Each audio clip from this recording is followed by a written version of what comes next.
Hello students, कैसे हैं आप? आई होप आप बिल्कुल खैरियत से होंगे। लास्ट लेक्चर में हमने बात की थी बेटा कैलकुलस मेथड की। आज हम बात करेंगे बेटा ग्राफिकल मेथड की। तो ग्राफिकल मेथड बेसिकली आपने 9th क्लास में भी पढ़ा होगा, जिसमें आपने 3 इक्वेशंस फाइंड आउट की थी। 3 इक्वेशंस कौन कौन सी थी मैं एक बार रिमाइंड करवा देता हूँ आपको। फर्स्ट इक्वेशन थी बेटा आपके पास v equal u plus AT। Second equation थी s equal ut plus half AT square. ये आपके पास सेकेंड इक्वेशन ऑफ मोशन थी। एंड फोर्थ इक्वेशन थी 2as equal v square minus u square. ये है आपके पास इक्वेशंस ऑफ मोशन। ठीक है, ये तीनों इक्वेशंस हैं। फर्स्ट इक्वेशन ये हो गई आपके पास, सेकंड ये, थर्ड ये आपने किस मेथड से पता की थी लास्ट टाइम? कैलकुलस मेथड से। कैलकुलस मेथड से मैंने 2 मेथड बताए थे। एक तो बताया था बेटा कैलकुलस मेथड, दूसरा बताया था मैंने ग्राफिकल मेथड। अब बेटा ग्राफिकल मेथड हम पढ़ेंगे आज। तो ग्राफिकल मेथड क्या है देखेंगे। तो बेटा ग्राफिकल मेथड में आपने पढ़ा होगा 9th क्लास में भी कि मैंने कोई पॉइंट टाइम t पे कोई बॉडी है, टाइम t या टाइम मैं क्या ले रहा हूँ बेटा ज़ीरो टाइम पे मैं स्टार्ट कर रहा हूँ उस बॉडी को, यानी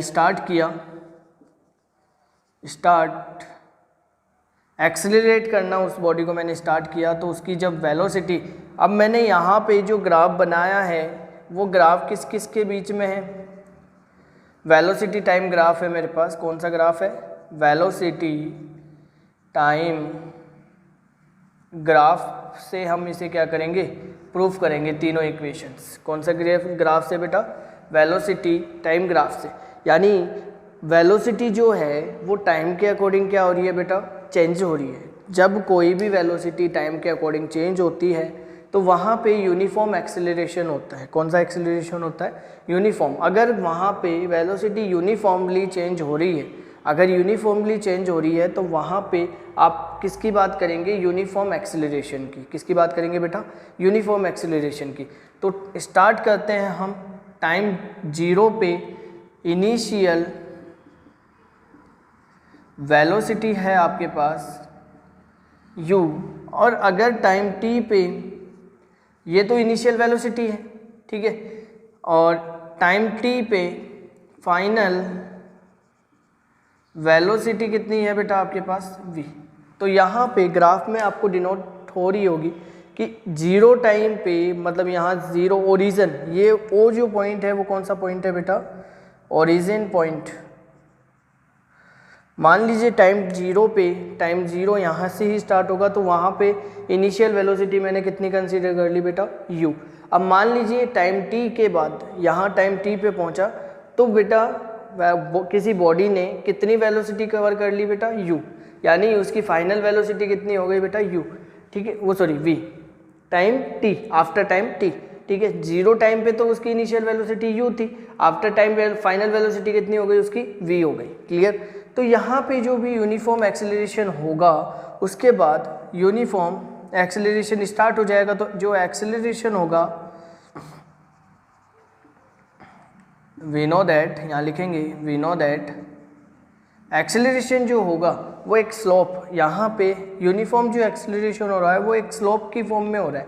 यानी इसने एंगल बनाया है यहाँ पे थीटा, ठीक है। तो एक्सेलरेशन जो होगा वो होगा बेटा स्लोप ऑफ लाइन PQ।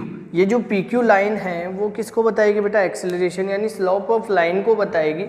जो स्लोप ऑफ लाइन है वो क्या होता है बेटा? tan theta.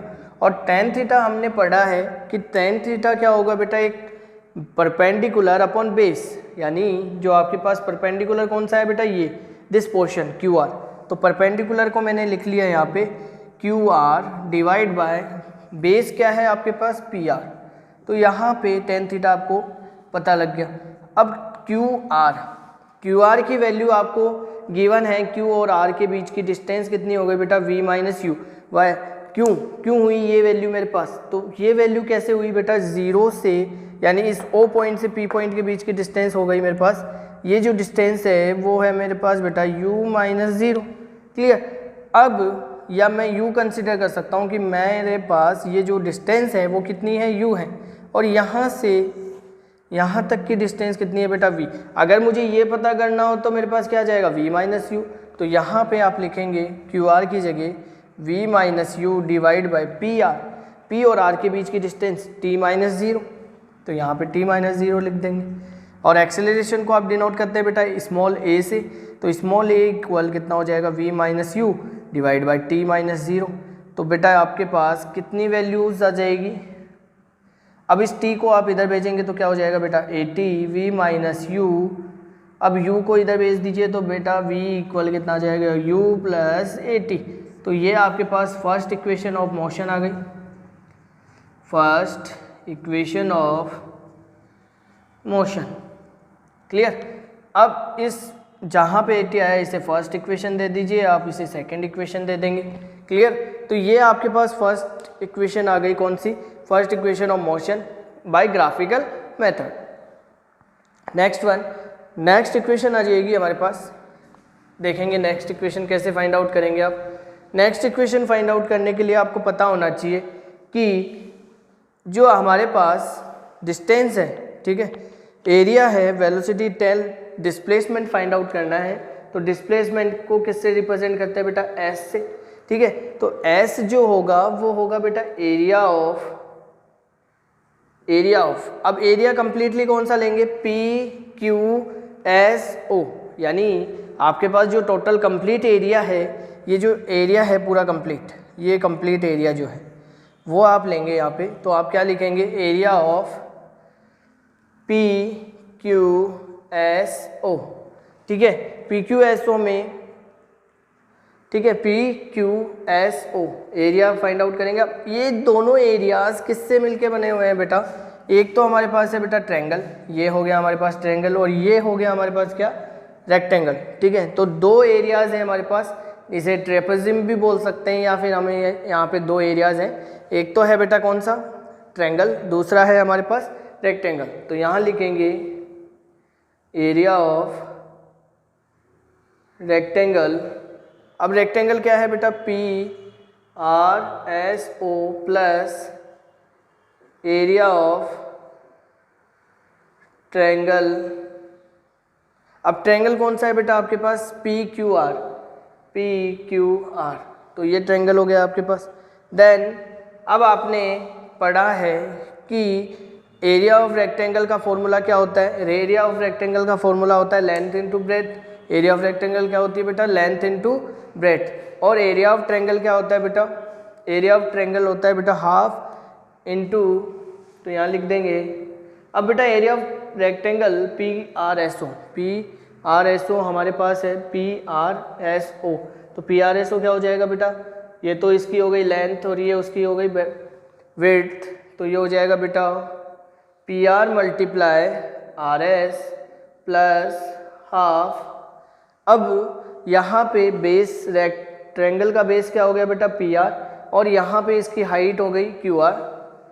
तो हाफ बेस क्या है आपके पास? PR multiply QR। ठीक है, तो यहाँ से आपके पास P और R के बीच की डिस्टेंस कितनी है बेटा? T minus 0। तो आप यहाँ लिख देंगे T माइनस 0 मल्टीप्लाई R और S के बीच के डिस्टेंस। जब ये आपके पास U है तो ये भी कितना हो जाएगा बेटा? U। तो यहाँ लिख देंगे U प्लस हाफ। PR क्या है बेटा आपके पास? PR ये वैल्यू है, तो PR कितनी हो जाएगी? जो ये आपके पास ये वैल्यू है वो ये हो जाए, तो ये कितना हो जाएगा? T minus 0। और QR की वैल्यू क्या है बेटा आपके पास? V माइनस बाय फिगर में देखेंगे आप, यहाँ पे V माइनस U दे रखा है, तो ये हो जाएगा बेटा UT प्लस हाफ।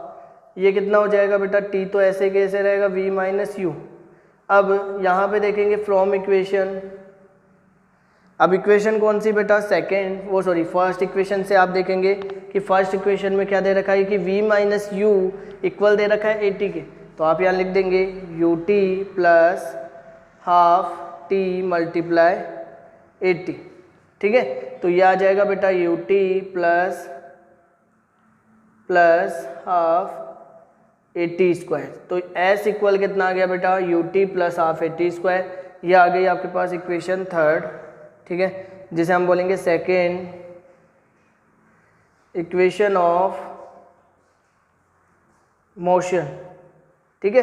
ये हमारे पास सेकेंड इक्वेशन आ गई है कंप्लीटली, ठीक है। अब इसके बाद हम बात करेंगे थर्ड इक्वेशन ऑफ मोशन की। तो थर्ड इक्वेशन ऑफ मोशन कैसे फाइंड आउट करेंगे, उसके लिए आपको क्या करना है बेटा, सिंपल सा जो फर्स्ट इक्वेशन है आपके पास, फर्स्ट इक्वेशन में क्या दे रखा है आपको, या लिखेंगे A T equal V minus U, ये आपको गिवन है, ठीक है। यहाँ से टी की वैल्यू आपने फाइंड आउट की, V minus U divide by A. Equation number आपको पता लग गई है फोर्थ, ठीक है।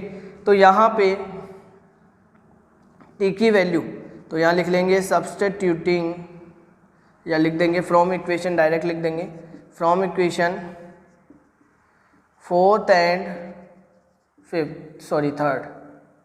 तो बेटा यहाँ से t की वैल्यू आप सब्स्टिट्यूट कर देंगे इस t की जगह, क्योंकि आपके पास जो थर्ड इक्वेशन है उसमें t की टर्म नहीं है। यहाँ पे मतलब जो थर्ड इक्वेशन ऑफ मोशन है उसमें t की वैल्यू गिवन नहीं है। तो यहाँ पे आप क्या करेंगे, t की वैल्यू यहाँ पुट कर देंगे। तो s equal u multiply V minus U divide by a plus half a multiply V minus U divide by a इसका होल स्क्वायर, ठीक है। आपने t की वैल्यू पुट कर दी है, तो u मल्टीप्लाई, अब अंदर मल्टीप्लाई करवाएंगे तो आपके पास क्या वैल्यूज आ जाएगी बेटा, u v minus you square divide by a plus half. अब बेटा एक a से तो एक a कैंसिल आउट जाएगा, क्यों, क्योंकि यहाँ पे है आपके पास, इसको a लिख लीजिए, मल्टीप्लाई v माइनस यू का whole square divide by a square. एक a से एक a कैंसिल आउट हो जाएगा, तो आपके पास क्या वैल्यू आ जाएगी, आपके पास वैल्यू आ जाएगी U V minus you square divide by A plus, अब बेटा इसका होल स्क्वायर ओपन करेंगे a माइनस बी के होल स्क्वायर से, तो we square plus U square minus 2uv divide by 2a। LCM लेंगे आप कितना बेटा, 2a एलसीएम ले लिया आपने, तो बेटा ये 2 इधर मल्टीप्लाई होगा तो 2uv minus 2u square plus we square plus U square minus 2uv। अब बेटा 2uv आपको दिख रहा है कि कैंसिल आउट हो रहा है ऑलरेडी, तो इसको आपने कैंसिल आउट कर दिया, ठीक है।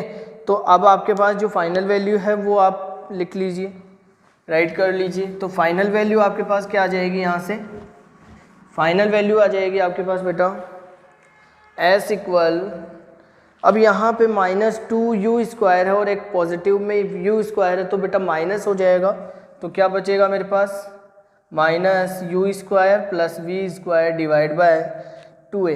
तो आप इसे लिख सकते हैं v square minus you square divide by 2a, और ऐसे इधर क्रॉस मल्टीप्लाई करवाएंगे तो we square minus you square equal 2as। ये आपके पास आ गए बेटा थर्ड इक्वेशन ऑफ मोशन, ठीक है। यहाँ पे तीनों इक्वेशन आपको फाइंड आउट हो चुकी है।